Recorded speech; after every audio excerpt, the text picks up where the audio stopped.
Hello, ladies and gentlemen. Welcome to another episode of the Game of Thrones podcast. I am your host, Carmine of Red Team Review, and I'm joined here once again by the hero of Skyrim, the Dragonborn himself, Preston Jacobs. Preston?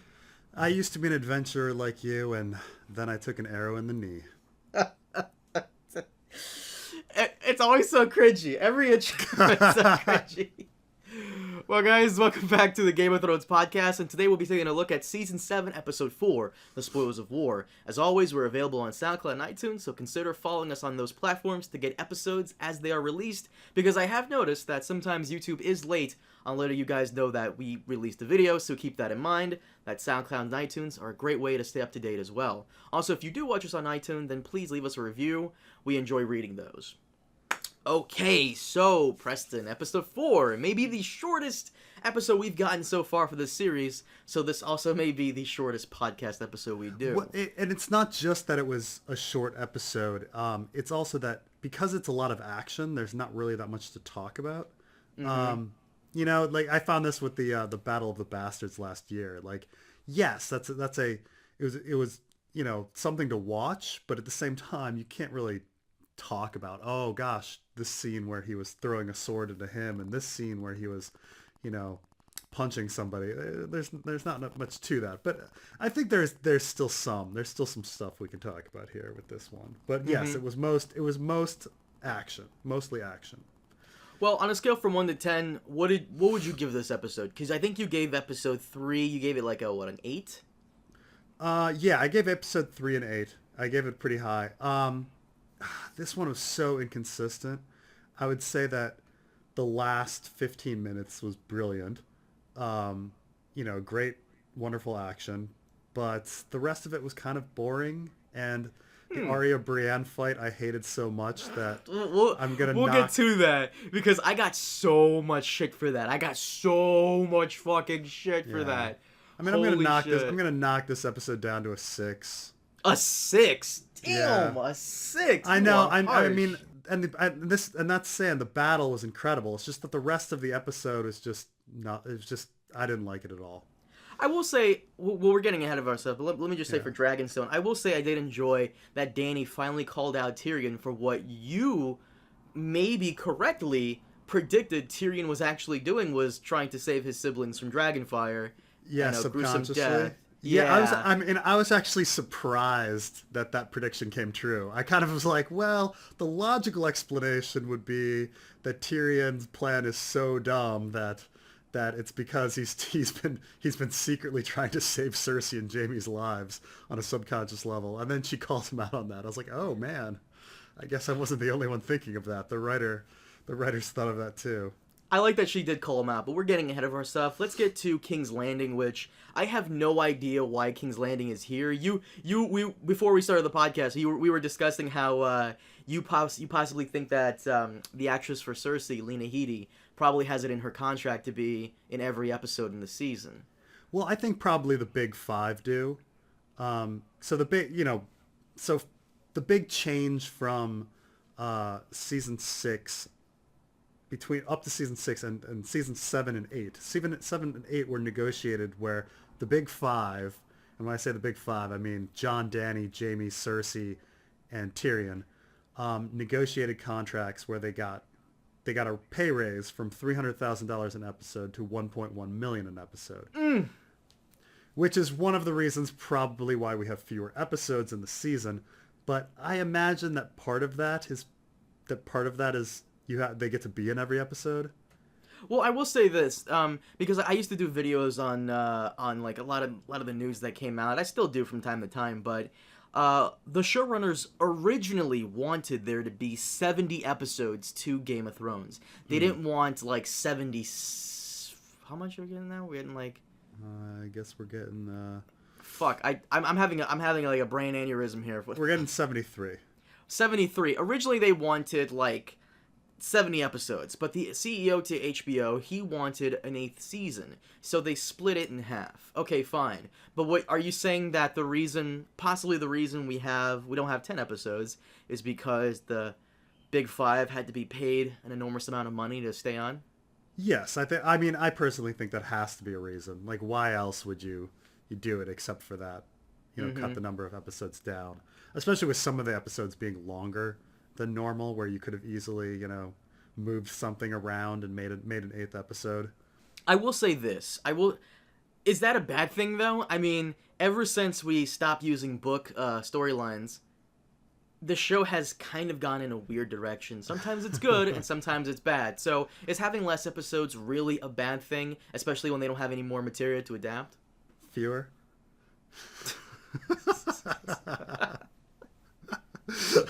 Yeah. No, I think more episodes is gonna be good. I think the more the better is my opinion. That even Stannis' legacy is that, really? Stannis' legacy is everywhere. Oh man.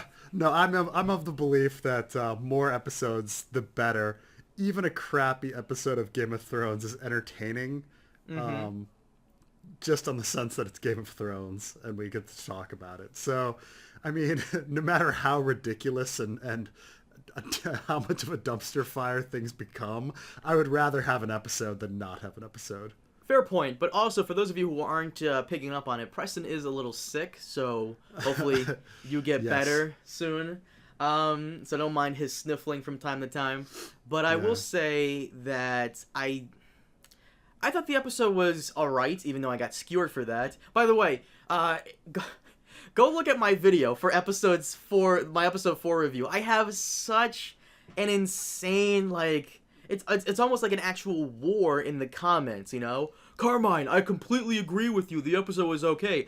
Fuck you, it was just okay. Fuck you, why do you even do videos on this series? You clearly hate it. So basically, if you have to review Game of Thrones, keep in mind, you must either really love it and think everything is awesome, or you must just fucking hate the shit out of it and just throw everything at the screen. So I mean, this is what I have for all of my reviews. All of my reviews have No. You've been implemented. This has been cemented in the ground with you that you're a troll about the show, but a lovable troll. A lovable troll. I don't know how lovable I am. We all know, about Chad Summerchild, which, by the way, for those of you who don't know, a lot of people asking what the hell Chad Summerchild is.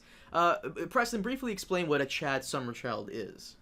I mean, a Chad Summerchild is somebody that's just watching the show and loves it because for all of the things that are, quote unquote awesome, he's there for the tits and the dragons, and he thinks everything's awesome, and he likes all of his characters to be badass, His favorite character is Jon Snow and Arya, and he wants Jon and Dany to get together, and he's shipping them, and wants the dragons to kill the the Night's King. I will say this. I always make the whole thing that the showrunners, if they were allowed to, would have Jon Snow fighting Megatron on top of the Death Star. Chad Summerchild would absolutely love that concept. Oh yeah, he would think it was really awesome. But I mean, Chad has grown into something else. He's a little more. He kind of has this. He has a more lovable side to him now, though. So he's evolved. I love in your latest review you have Chad. What was that thing you said about people who go to study abroad in Europe and come back and they're all douchebags? I'm being self-loathing. I did the same thing. I studied abroad in Barcelona. It was incredible. I came back a completely different person. All right, we're getting way off track, but let's get into King's Landing. Now, King's Landing, there was no reason for this to be here. We were discussing this before. Maybe Cersei has it in her contract. Lena Headey has it in her contract to appear every episode. Fine, but we did get a hint of a book element, the Golden Company. Now, I don't want to go too much into them here because we may have people listening who have not read the books, but without going into too much spoilers, what can you tell us about the Golden Company and their role in the books? The Golden Company is the big surprise of the 5th book. Something that no one could have expected reading the first 4. And the Golden Company comes in to shake everything up in the 5th book. But they are a sellsword company of 10,000 strong. Founded by Bitter Steel, who is the arch rival of Bloodraven, who is the three-eyed crow, the three-eyed raven. And so the plot kind of has the symmetry in which you've got on the one hand all the way up on the ice front you have Bloodraven, and then over in Essos on the fire front you have this legacy of Bittersteel, and these plots are kind of all coming together. And so it's nice to see the Golden Company appear in the show, even though it's going to be in a very different way.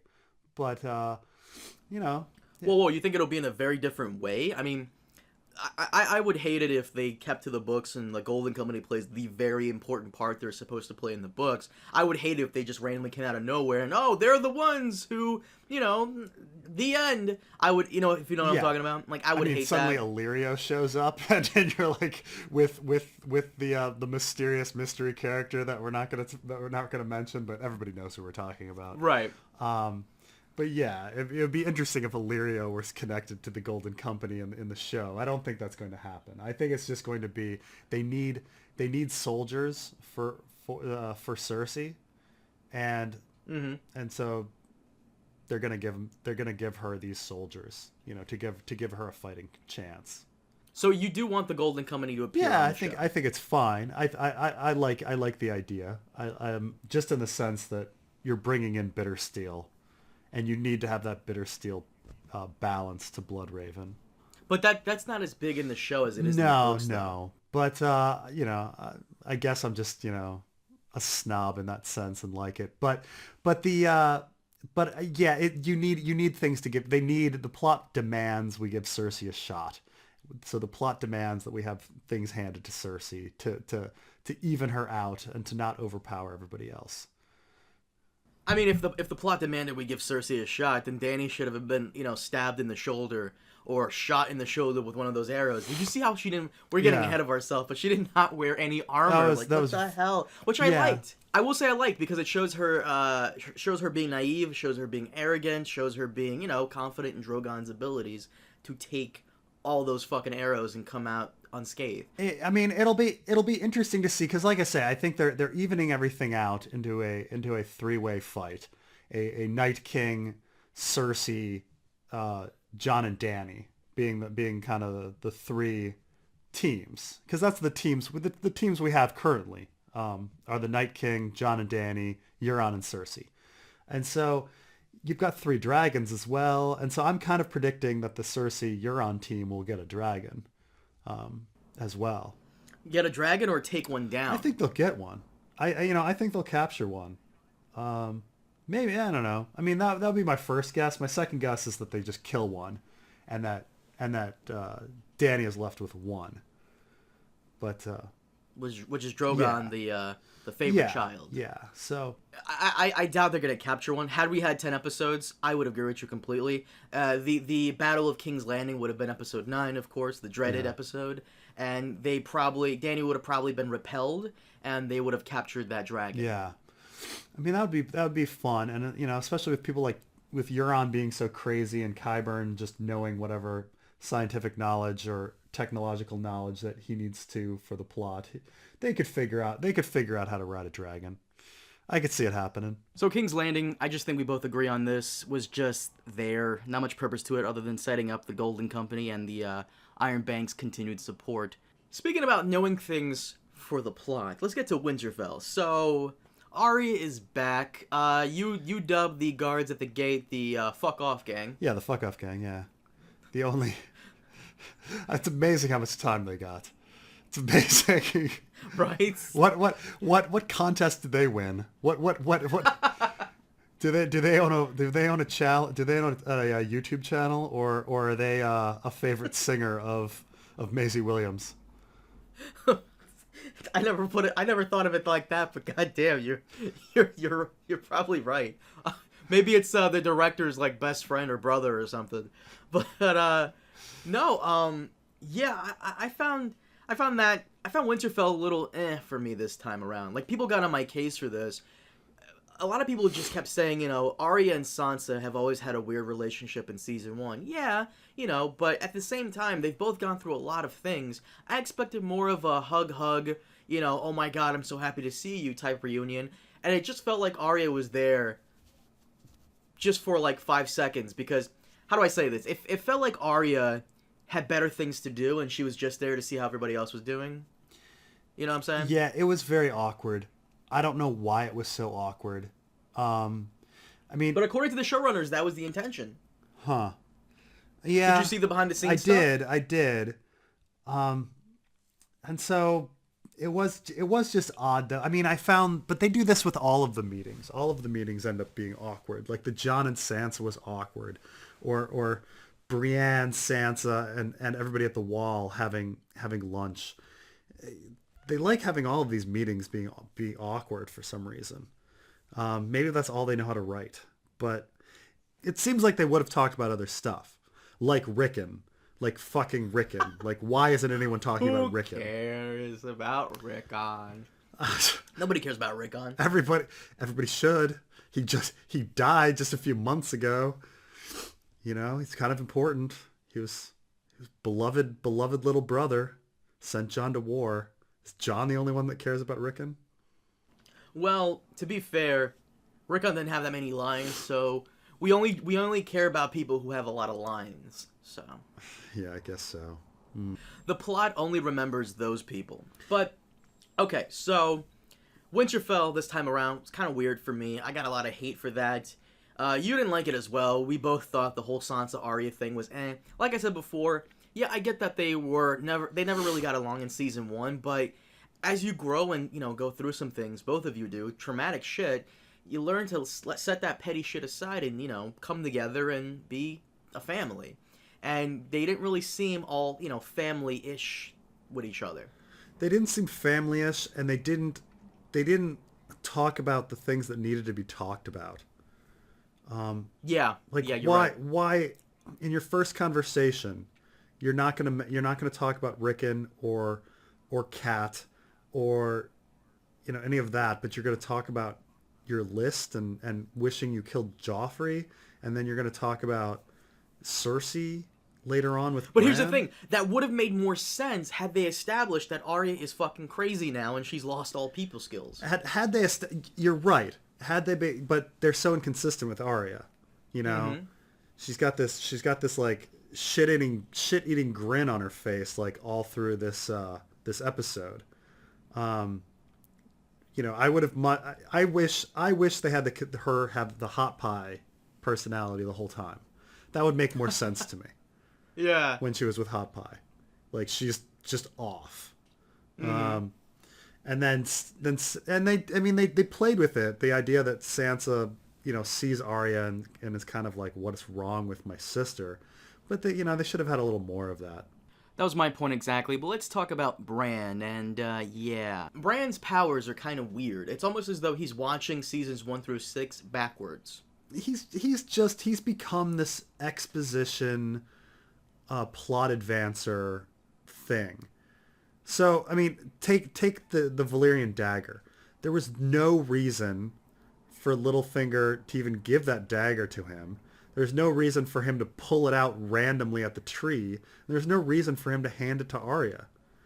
Well, Littlefinger probably gave him the dagger to maybe try and gain his trust, because his Littlefinger's shady. Like, I can understand him giving the dagger, you know. Here's a gift from me to you. It's Valyrian steel, very rare, and it was also the same dagger used in your assassination. I made sure to take care of that guy for you, or I made sure to take care of your mother as best I could when she came to me. And, you know, it's like a memento from the past that had a lot to do with him. I understand the whole giving it to him, but at the same time, though, like, chaos is a ladder. Like, what? What the fuck was that? Like, how do his powers really work? He's going to get whatever random information is important, but not enough to like change things. Because clearly, for some reason, the powers that be decided to send Bran the chaos is a ladder speech, which is about Roz, the most important character in our entire story. And Roz the prostitute. Roz the sex worker. He did not send the, I don't know, like, Littlefinger betraying his father. Like I said, he's watching the entire series backwards. Like he knew about Sansa and the Sansa's wedding and the battle at Hardhome. He knew about the battle of the Fist of the First Men and about the whole Chaos is a Ladder. It's like he's watching Game of Thrones backwards from season 6, 5, 4, 3, 2. He hasn't gotten to season 1 yet, which is when Littlefinger betrayed Ned. That's an interesting theory, but at the same time we know he's been to the Tower of Joy and he's seen the Mad King. So we know that he has had some things from the past. But yeah, he should. I mean, the fact that we know that. Well, I will say this. Let me counter that. The only reason he saw the Tower of Joy was because the Three-Eyed Raven led him to it. He didn't know to go there in the beginning, so. Might be that. Yeah, you're probably finding logic to something that has no logic. Theory. That's a shitty theory. That's I wasn't even trying with that one. That's a shit theory. You're making a joke, but he knows things more in the closer to the present than further back. Which is probably to me, true. It makes sense. You know. I really don't like that they did the whole Chaos is a Ladder thing. Him saying it back to Peter, because it would make more sense that he saw things at Hardhome, Sansa Ramsay wedding, and the Fist of the First Men battle, because those were outside. Maybe when Bloodraven gave him Bran his memories, Bloodraven was, looking around, warging into so many, crows and ravens and shit that, he's scouting out important events in history, and it would make more sense that he knew those because they were outside. Ravens can, sit on trees and stuff and watch. But the whole thing about it being inside, that's a bit of a stretch for me. But we already know that he got the flashback of his father in the dungeon, and he saw Sansa getting raped, so he can see inside. Well, once again, I also want to argue that the reason he probably could see inside and had visions that strong where he could affect things in the past was because of that weirwood tree beyond the wall. Maybe that weirwood tree is more powerful and connected to the weirwood net than the other ones. It has a stronger connection. He's also seen the throne room before because he saw the Mad King in the throne room. So Littlefinger being in the throne room with Varys, it still makes sense. It's the same location. Yes, but he saw it all beyond the wall. The weirwood network, you could say, is stronger beyond the wall. But we don't know. That's the thing, is we also don't know what flashbacks he's received on the other side of the wall and what he has gotten from the Winterfell weirwood. So who knows? He's just going to get whatever information he needs. So it was the exact amount of information to not stop Littlefinger, to not out Littlefinger now, but enough that he's going to out Littlefinger later. He conveniently gets the dagger, and then he pulls it out completely randomly at the tree just so he can hand it to Arya, just so she can later have a badass battle with a White Walker. Like, we know that's the primary reason. Like, they gave a Valyrian weapon to Arya. Like, I had made this comment in an early video, like, oh man, they're bringing Littlefinger and the dagger and Bran back at the same time. They're going to totally parallel the assassin thing. I totally overthink it. Overthunk it. Like, there was nothing to it. It was really just, we're bringing this dagger back so that Arya can have a dagger. To kill a White Walker. To kill a White Walker. That was all there was to it. Oh my god, I hate how they're fucking making her Superman. And you know what? You're not wrong. They're $1,000, Preston's right. They're gonna have Arya kill a White Walker. And you know what kind of annoys me? Like, Jon, even though Jon, we give Jon so much shit, it took a lot out of him to defeat that White Walker in season 5. Like, he almost didn't come out of it alive. Thank God he actually had Longclaw. As for Sam killing the White Walker, that was just fucking luck. I mean, come on, that was just... But Arya being... Watch, the White Walker has, like, that ice spear, and he's trying to get her, and she's moving out the way, and just jumps up and slashes its throat. Oh, God, it's so awful. And plus, they've given her the abilities to do it in this episode, too. Like, Let's talk about that. Yeah. How does she get all these abilities? Because your argument here was that she only trained to use a staff. She had Needle hidden away the entire time. How was she that good with Needle? And how was she that good with a dagger at all? She wasn't that good. The waif was a better fighter. Like, Arya never got to a point where she was a fantastic fighter. Certainly not Brienne level. She wasn't better than the waif. The only reason she beat the waif was because she was in the dark. and she was better in the dark than the waif because she trained in the dark. But like the waif was a better fighter, period. And so, Brienne, she's not on levels with Brienne. She doesn't know how to use these swords. I don't want this to be true, but this is such a stupid theory, but it's starting to make sense the more and more we keep seeing Arya. Is it completely possible that maybe that's not Arya, it's actually the waif? I would fucking love that.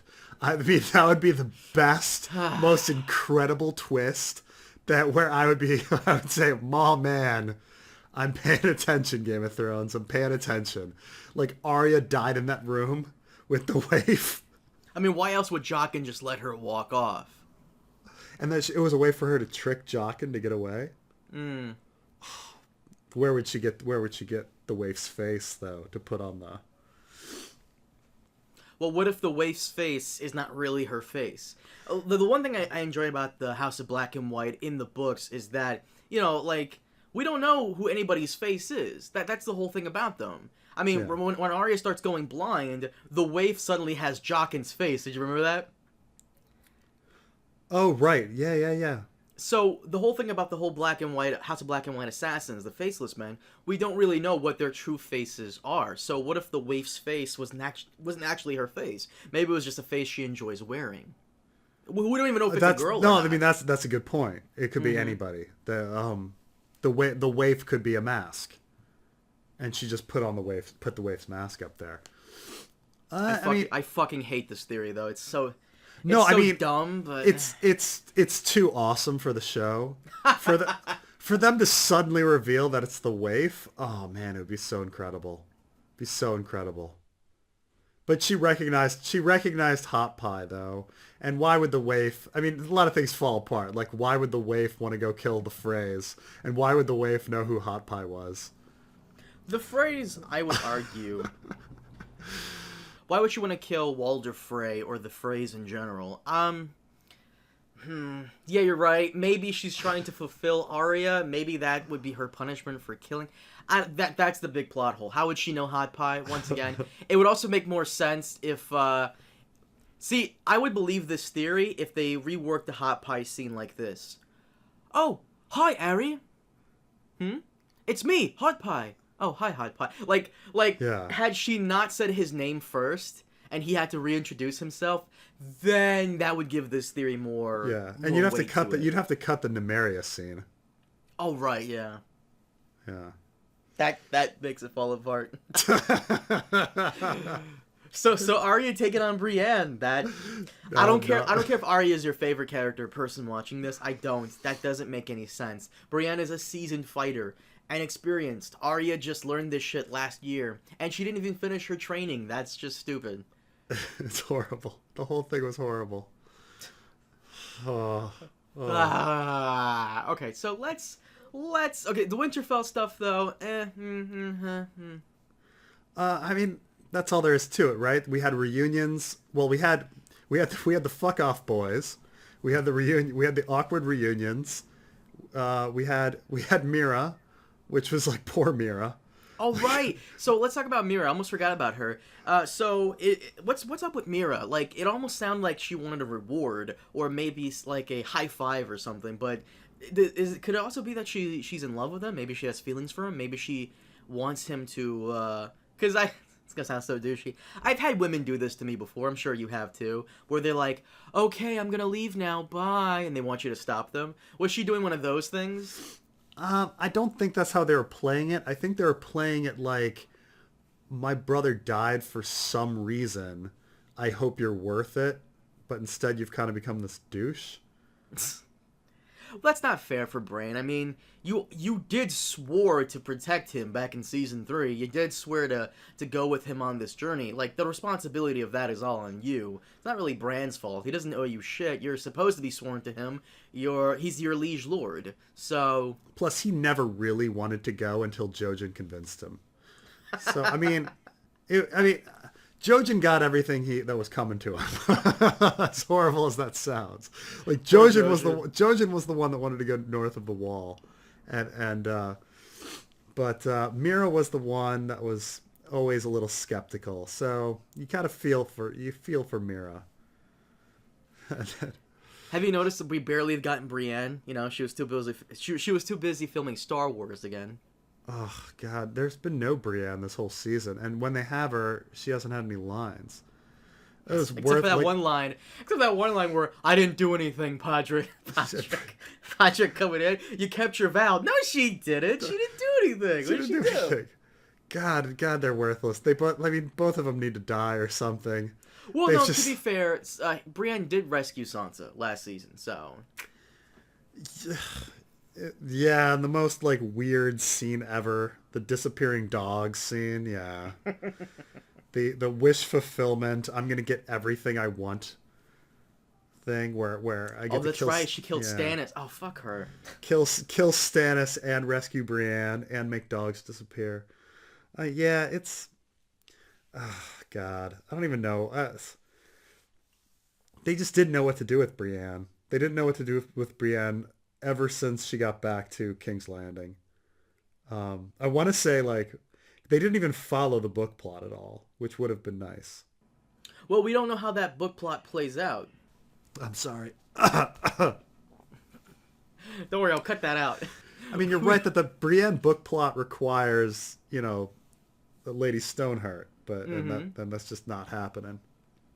That's probably why they removed Lady Stoneheart, is because George didn't know how he wanted that whole thing to play out. Right, or he didn't reveal it to them.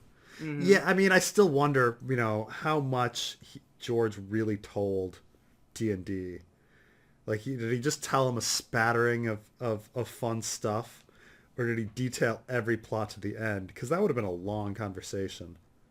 No, it's what you said before, bulletin points, Dany is in the Dothraki Sea. Then she's in Westeros. Then she has the dragon do this. It's like, okay, then what happens in the Dothraki scene between her going to... Like, they just had to fill that in themselves. So, yeah, you just get these big major plot points. And it obviously doesn't sound like George's work. But, alright, so Winterfell this time around, whatever. I mean, the whole Peter Baelish thing, to me it made sense. You're saying, I mean, it's not the worst thing in the world. But we'll see. I mean, if he tries to butter up Arya too, I guess he'd be consistent. But we'll see. He's definitely gonna butter up Arya, because if you remember last season, Brienne kind of like intimidates the shit out of Peter, and if Arya can fight slightly better than Brienne and possibly take her out, and Peter constantly looking at Arya, seeing her skills. Yeah. Whatever.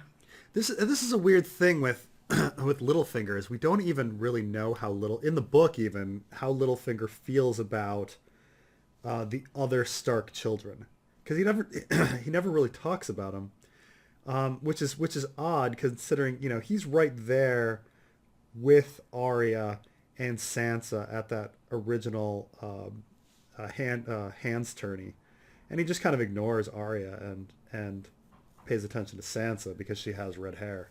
And then, Arya's just doing other things.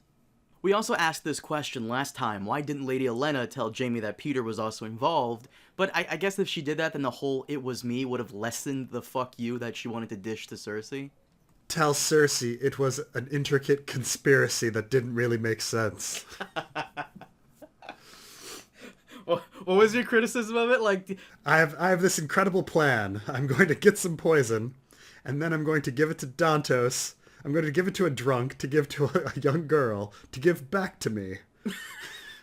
So I can poison somebody. Back to me. Well, once you put it like that, Preston, it sounds really stupid. Couldn't she have just kept it in her pocket and just... The whole time, yes. Yeah. I mean, I'd understand if there were like metal detectors or something and this was a gun, but no, it's like... I need some poison to give to a drunk, to give to a little girl, to give back to me before I poison. Oh, God. I love this show for how ridiculous it is. Okay, so Winterfell, I gotta agree, even though I got fucking shit for it, it was... Like, I just don't buy it. Maybe if Arya was the waif, then maybe, okay, fine. But I would just rather Arya be a stealthy, sneaky assassin because she's physically just not that great, but apparently she can get on. I think I'm gonna say it every podcast. Like, if the show just killed Arya, I would be back on board. I'd just be like, oh, you surprised me. There are a lot of Arya fans. There really are. Oh, that's the thing. I'm sure she's, a huge fan favorite. That's why they had these, like, fan service scene of her fighting Brienne. I'm sure if I Google, like, Brienne Arya fight, I'm going to get some gushing stuff. You hate those reaction videos. You hate those reaction videos. Oh, I think they're just the laziest thing in the world. Did you see? We're getting off track a little, but you see the new thing is like live streaming now because the donations were recently put into the YouTube system. Like I used to do the live streams with Phil back when it was just fun, but have you noticed how like every YouTuber now is just doing live streams during the episode? Oh really? And they just kind of go, yeah, they basically just watch the episode with you and they're like, oh, that was so cool. Like, have you seen that yet? I mean, I've seen it. I can't bring myself to do that or watch them. Yeah, so I Googled this. So Vanity Fair, for instance, has an article entitled Game of Thrones, the tiny detail that makes the Arya-Brienne duel even more impressive. Maisie Williams brings another level of technical mastery to the crowd-pleasing fight.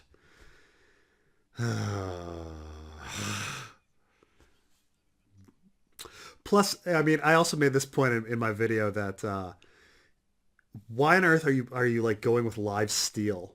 Like who would battle a stranger with live steel?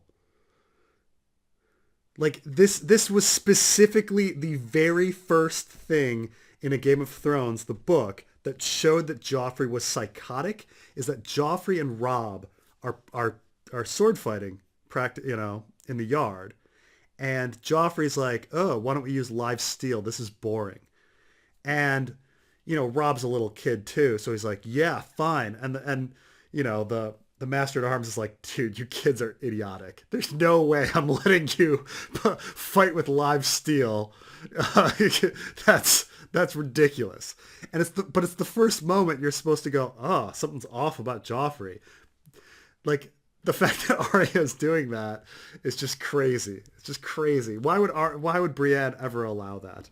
And wasn't Brienne using a practice sword too, like a wooden? Yeah, she was definitely using a practice sword. No, I mean it was metal, it was blunted, but it was a practice sword. All right, let's get the fuck off Winterfell, because Jesus Christ, Please. Dragonstone. Let's go to Dragonstone, and so how the fuck were those cave paintings so perfectly preserved? Like, did Jon... What was the joke you told me? Jon snuck into the cave. Jon Snow was in there carving them? No, I mean, there's actually no problem with them being preserved. I mean, I've been in Egyptian tombs where you walk downstairs and, they're perfectly preserved after 5,000 years of just... But then again, that's a dry environment. I mean, I don't know if any moss or anything would grow on the inside of obsidian or something, but I don't know. I don't mind them being that, perfectly preserved. So Dragonstone, we get the, that he puts his hand on her hand to move the flame. Yeah, of course. That Sam and Diane from Cheers sexual tension. It's building. It's all happening. The shipping. They're gonna have sex. And while they're having sex, the wall is gonna fall. The Ross and Rachel stuff.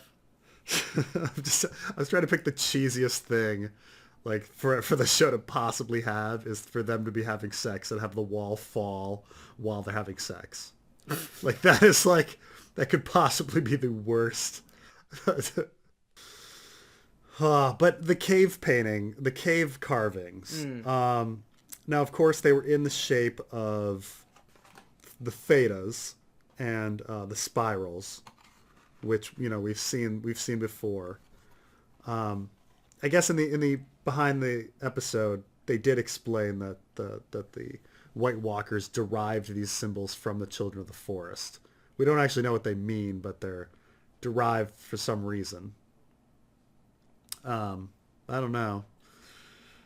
I don't know what the significance is. I mean, the Theta does appear in other George R. R. Martin stories. What do they mean in other George R. R. Martin stories?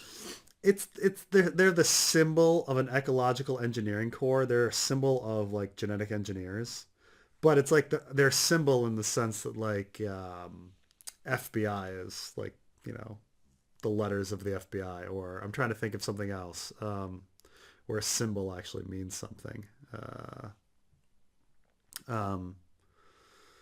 You know, or like Pepsi Cola, like that weird yin yang, like for Pepsi Cola, like that means Pepsi. Like a Theta means like ecological engineering corps.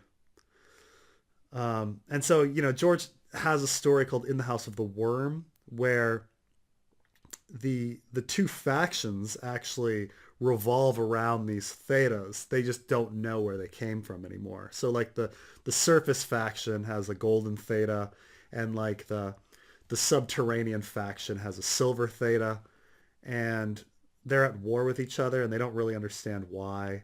It's, you know, they've evolved into very different beings, and they eventually need to start, you know, having sex and producing children, and make peace. But they, you know, that's the end of the story is ambiguous about whether or not they're going to get there. Do you think the show will actually explain the Thetas? Like, do you think the show would actually... Because so far, the Night's King hasn't... None of the White Walkers have actually said any words. So do you think it'll actually be explained? Because the Children of the Forest, they're gone. They spoke English. Bloodraven, he's gone. The only person who could really explain it is Bran, but... Yeah, I mean, it would be interesting. It depends if you think the ending is going to be peace, or do you think the ending is going to be war? You know, do you think that there's going to be a peace agreement between the White Walkers and the humans? Maybe the White Walkers are just invading so they can come up close to someone who's the leader and whisper in their ear, "Save the environment."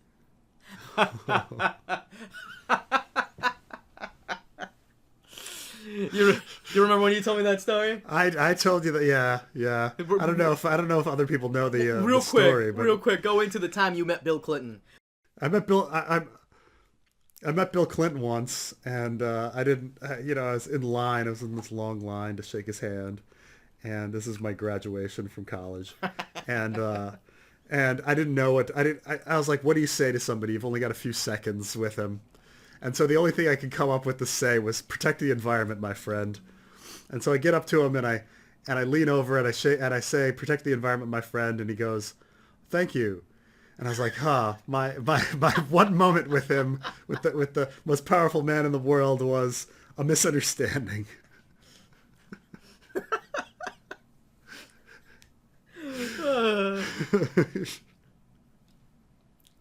Yes. That'll happen with the Night's King. He'll invade. He'll get to King's Landing. He's ready to kill everybody. He'll just walk up to Cersei and say, "Protect the environment." And turn around. Go back. So Dragonstone. Some people think, by the way, that Jon did bend the knee. What now? Mm-hmm. When Davos says, fuck, I have to go back to that stupid scene. But it's like they're talking to Missandei, and it's like something... I think Davos corrects him and says Lord or something. Yeah. He says King Jon. Yeah, he goes into the King Jon. No, he definitely didn't bend the knee. They wouldn't have done that off screen. You sure? Kill the Blackfish off screen. Yeah. Take Highgarden off screen. Yeah. Jon bend the knee off screen? No, not gonna happen. You sure? They've been hinting at it for a while now. Even Dany told Jon that same line, and he told Mance Rayder. He's gonna bend the knee before they have sex or something, at like some intimate moment, and then the wall will fall. It'll be some super cheesy crap. It's gonna be highly significant because he's held off for so long. How long do you think that sex scene will go on for him and Dany? Because we all know what's coming, but how long will it be? Will it have some nice inspirational music? Will they look in each? His eye. It'll be just as long as Miss Sandy Grey Worm. It'll be just as long.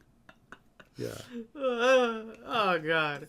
But okay. I mean, it's definitely happening. It'll probably be longer, though, because there'll be a whole bunch of conversation beforehand, and then the sex scene, and then the wall will fall, like in a parallel structure.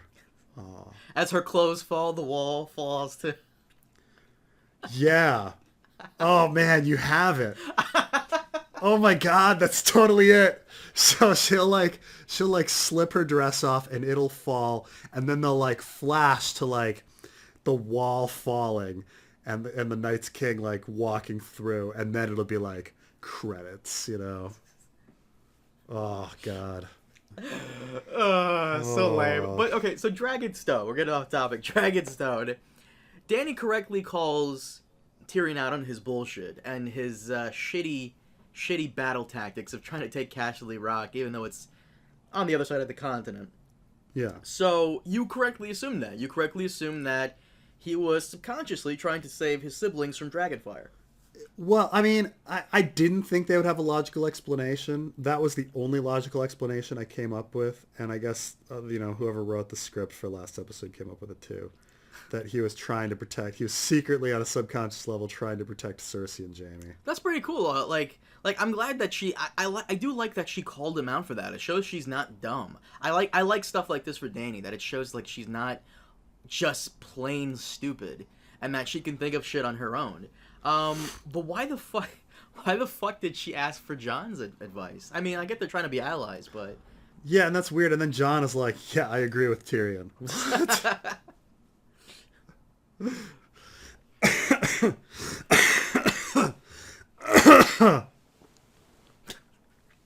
Oh man! Don't worry, I'll make sure to cut all that out.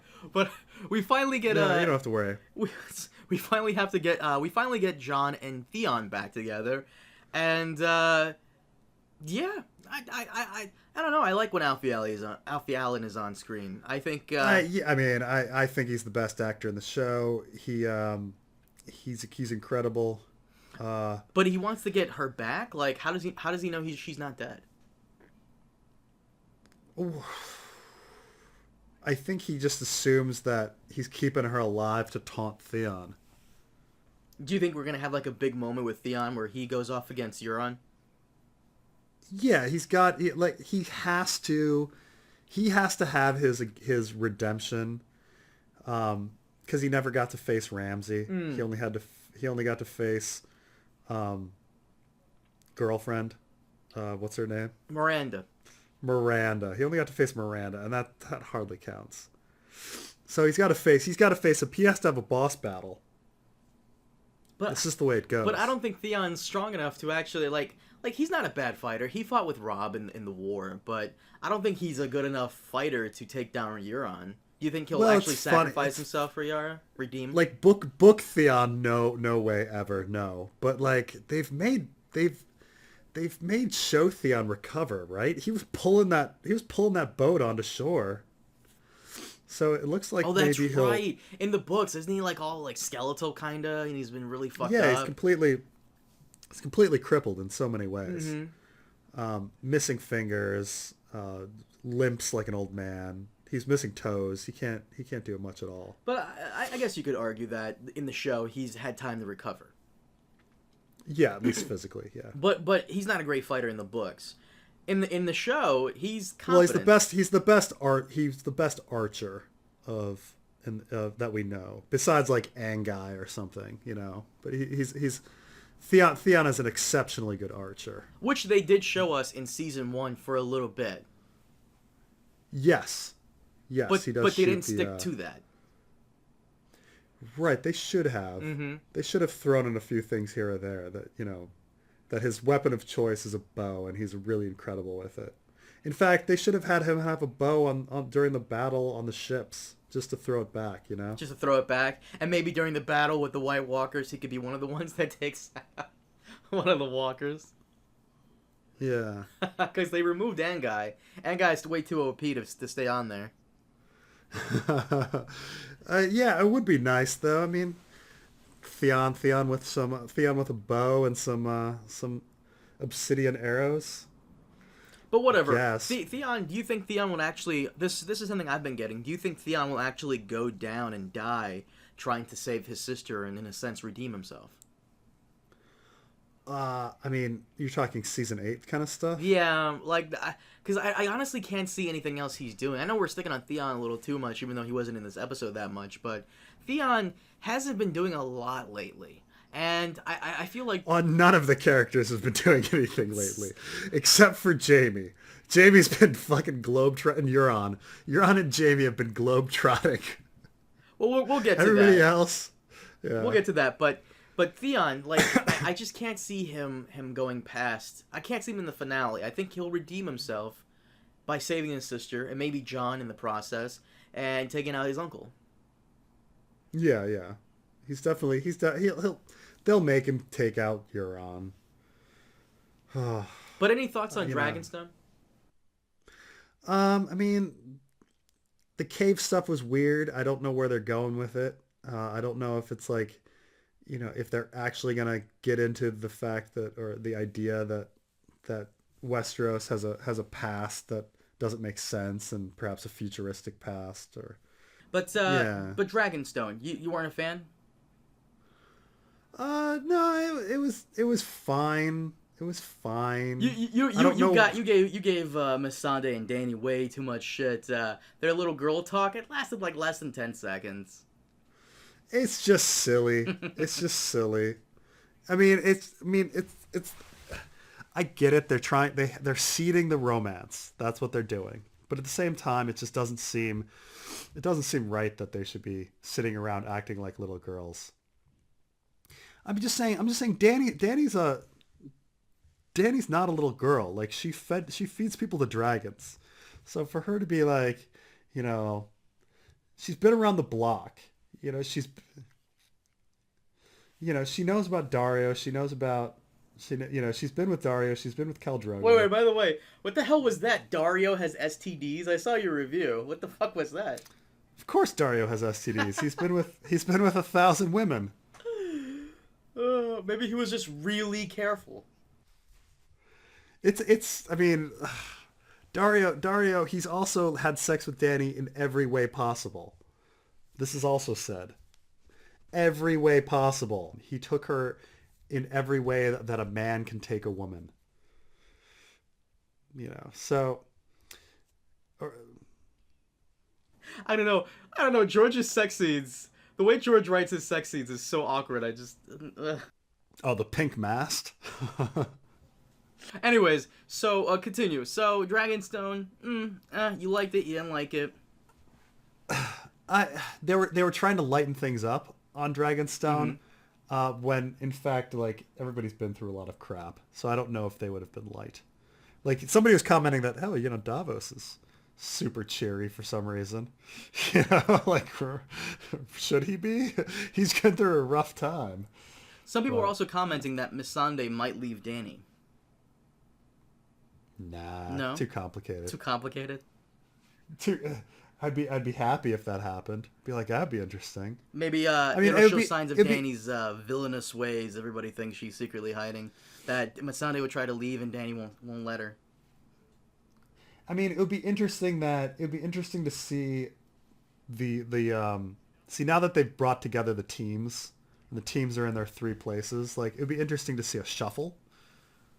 Like, all of a sudden, like, one person be alienated on one side and go over, and another person be alienated on another side and go over. Well, speaking of being alienated, we're getting a little off track here, but Tyrion... let's go to the Field of Fire now. Tyrion, I don't understand why he was there, but... he's got to be in every episode. That's right. Well, no, he was already in Dragonstone. Why does he need to be in the Field of Fire? Fair enough. I don't know. So he could look longingly over the battle. So he could have some tension in the preview. Remember the preview? It's like, you got to make her listen. Before all of that, we get we get Jaime, Bronn, Dickon, Randall Tarley. Everybody's there. Apparently there was a big battle, and Dickon, which, by the way, I fucking hate his name. That's the worst Game of Thrones name of all time. Dickon apparently was in the battle. It was his first battle, and right away his second battle is a huge fucking dragon. So he's been having a very bad week. Well, yeah. It's strange that you actually feel. I mean, his days are numbered, but you actually have a lot of sympathy for Dickon, right? You know, he doesn't seem like a bad guy. Well, there was a picture someone sent me on Facebook. It was Dickon's brothers are all Dickon, Cockon, Prickon. You got Sam. Prickon, Cockon. And the pink mask. Okay, so the Field of Fire stuff. Your thoughts on the whole thing? I mean, it was a pretty great battle. Pretty interesting. That's the kind of shit I expect from like a Hollywood movie. Like they really went all out that battle.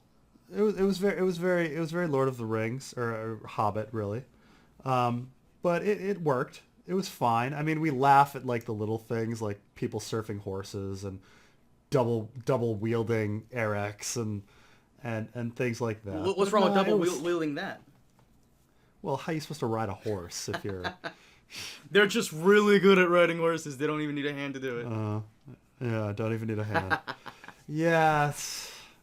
I mean, because aren't they already like barebacking the horses? Like they don't have saddles, do they? I don't think so. Maybe. I mean, bareback riding a horse is hard enough, or at least, I mean, even if they don't have stirrups, like that's hard enough. But if you had like no stirrups and both hands were with Erex, it would just be that would just be chaos. But the whole Field of Fire thing, yeah, she burned them to a crisp. But why didn't she take 3 dragons? I think well, it's a good question. I mean, I don't think she shouldn't have much control over the other 2. I mean, she kind of did in her battle at Meereen, but she shouldn't really have that much control over the dragons. She only has control over Drogon? That'd be my guess. Like, I would argue that it's arrogance. She should probably have brought all 3 of them as a show of force, but at the same time, it's fine that she doesn't. If I was Dany, I would bring 1 dragon, decimate them all, leave some stragglers to run off and tell the tales of how 1 dragon fucked you up, and as soon as the tales spread far and wide of how 1 dragon took out almost 10,000 men, show up in the next battle with 3 dragons. I mean, the rumors are basically the battle itself. To stay and take on 3 dragons after you heard of what 1 dragon could do is fucking suicide.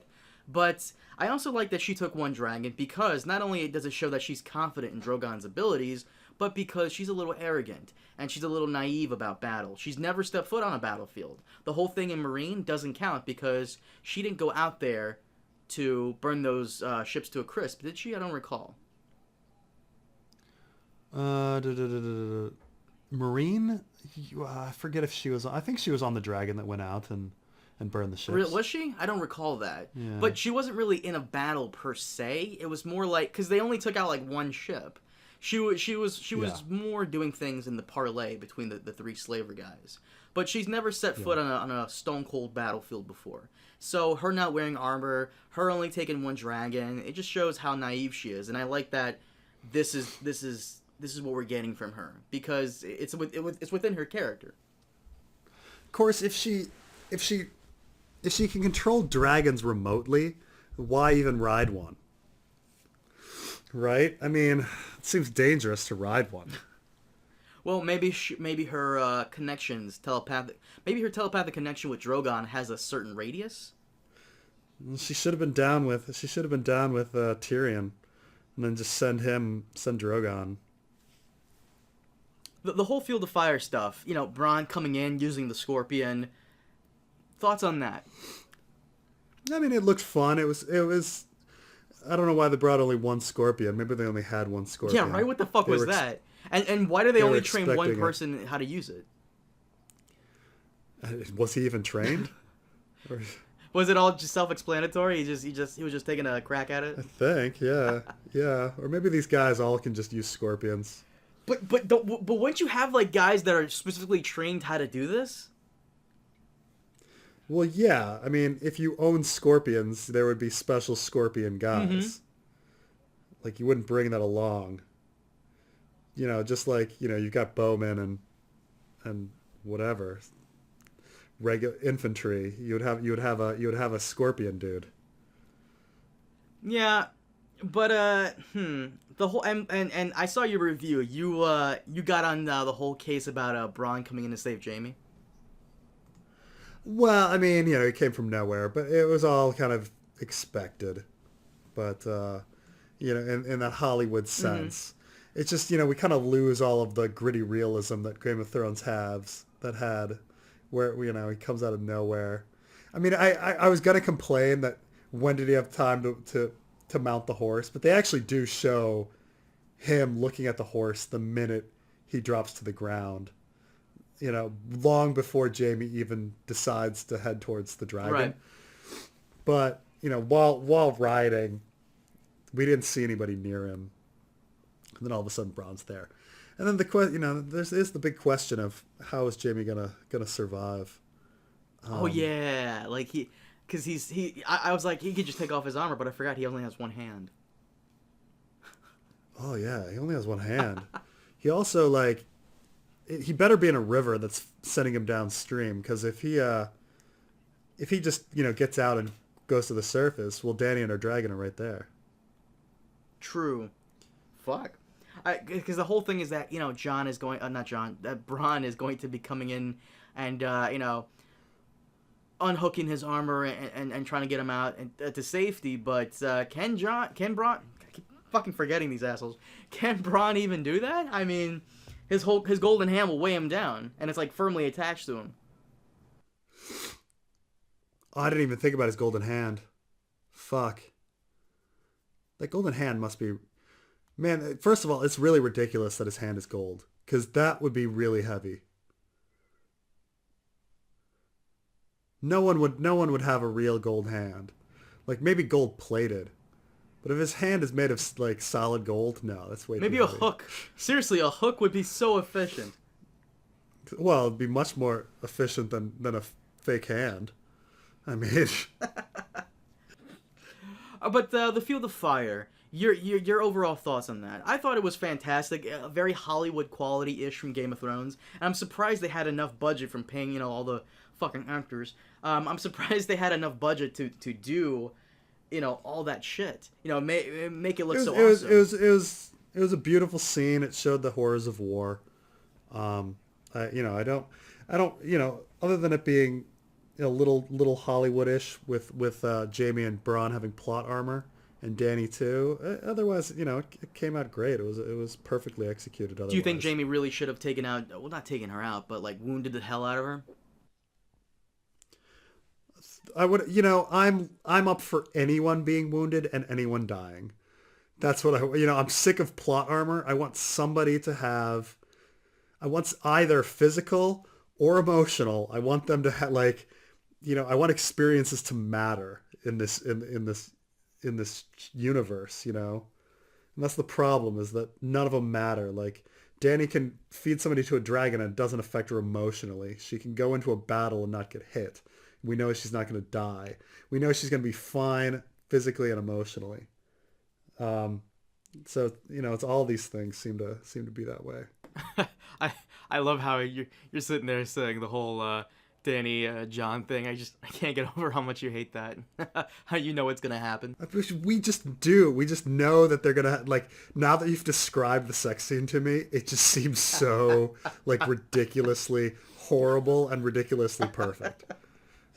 Right? That they're gonna have this discussion, I should have listened to you. I should have come north. No, I should have listened to you. I should have bent the knee. I should have bent the knee. And then they're gonna start having sex, and she's gonna drop her dress, and then it's gonna flash over to the wall coming down. It's so it's already in my head. It's gonna happen. By the way, some people got on your case because you called Dany and Jon cousins. I never called them cousins. I know their fucking relationship. I mentioned that when we go in the past, cousin marriages were pretty common, and I just kind of said that generally. Okay. And people were like, they are cousins. Like, you think I fucking don't know they're fucking like they're not cousins? You think I don't fucking know this family tree? Jesus fucking Christ. Dude, people got on your case because I think you said something a couple episodes back and like, dude, doesn't Preston read the fucking book? Yeah, he's read them like 42 times each page. He's read 42 times. I wouldn't question him. I love shit like that where it's like, You really? got that in the comment section? I got like, there was like 24 of them, like Dany and Jon are cousins. Yeah, gotcha. Oh God. But yeah, I just mentioned that because yes, cousin marriages was fine, as was like uncle niece like marriages were fine in the past. If any of us like goes to their family tree like 200, 300 years ago, you're gonna find that shit. But the episode itself, like we've said this before, it was fine. You gave it I wouldn't give it a 6, but the stuff I thought was alright was, Dragonstone was fine. It hasn't been bad all season, Dragonstone. The Field of Fire was fantastic, very Hollywoodish. They did certain things correctly.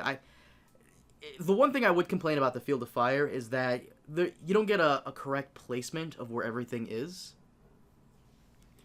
Oh yeah, sure. It was chaos, but it was supposed to be chaos because everybody's running away, trying to get away from the fire. The Dothraki trained their horses to ride right through that flaming wall, though. Did you see that?